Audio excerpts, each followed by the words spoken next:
Hey, fifth grade, this is Coach Dunnigan, and I'm going to try something different.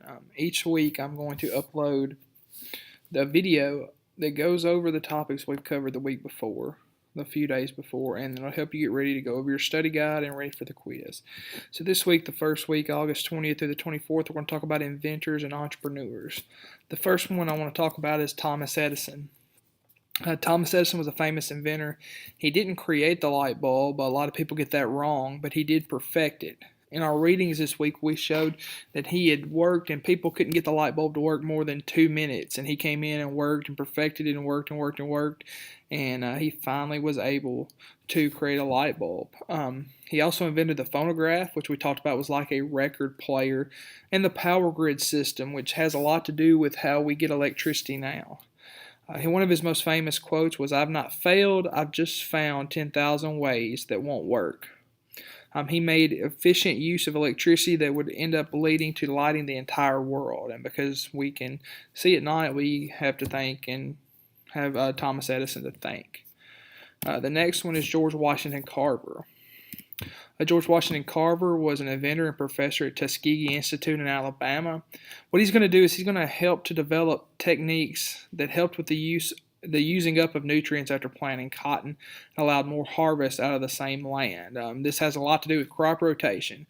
Whenever you plant crops in a field, over time, those crops are going to use up all the nutrients. And George Washington Carver saw that if you planted peanuts and rotated your crops, I think he also used sweet potatoes, that planting them on off years would help replenish the nutrients that cotton specifically needed.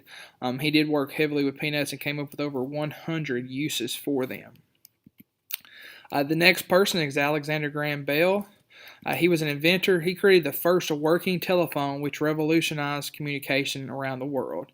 He didn't set out to create that. He had a lot he wanted to do with auditory sounds and visual. He did a lot with the blind and the deaf, but he wanted to kind of help out people who were deaf, and this ended up being something that came out of that. He's going to end up founding the American Telephone and Telegraph Company, or AT&T, and he's going to serve as the president of the National Geographic Society, and this society is going to end up publishing the Nat Geo magazine. Alexander Graham Bell's the very first thing that he said over the telephone was, "Mr. Watson, come here. I want you." And I told the classes this. I think I told every class this, but he really didn't want to use hello or hey as his greeting when he answered the phone. The first greeting he wanted to use was ahoy. Don't know what that was about. The next person is Henry Ford. Everybody should be familiar with his last name. Henry Ford was a captain of industry. He's going to found the the Ford Motor Company. While he did not create the automobile or the assembly line, his perfection of that allowed for cars to be efficiently produced and help lower their price so more Americans could own one. Like I said, Henry Ford did not create or invent the automobile, the car, or the assembly line. He worked over and over again and mass-produced Model T cars so that they would be the price would be more fair and lower for a lot of people, and then more families could actually own vehicles.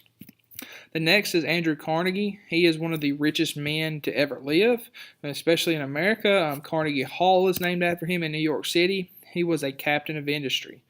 He gave much of his wealth away because he believed it was his duty to help the world. That's called a philanthropist. So him and this next guy, Cornelius Vanderbilt, both were those. He's going to help lead the expansion of the steel industry and have a lot to do with Carnegie Steel and that's going to end up helping to build New York City up instead of out. And the final person we're going to talk about is Cornelius Vanderbilt. Cornelius Vanderbilt is a captain of industry. He owned the New York Central Railroad and made a lot of his money from the railroad shipping coal. He is one of the richest men at the time in the world, and he's going to end up giving the land for Vanderbilt University to be built on and ultimately lending that university its name. And that's, if you don't know, that's in Nashville, Tennessee. For whatever reason, as he was on the New York Central Railroad, his nickname was the Commodore. So Vanderbilt's mascot is the Commodores. I hope this kind of cleared everything up for you or answered any questions, or at least at the very least helped you review a little bit.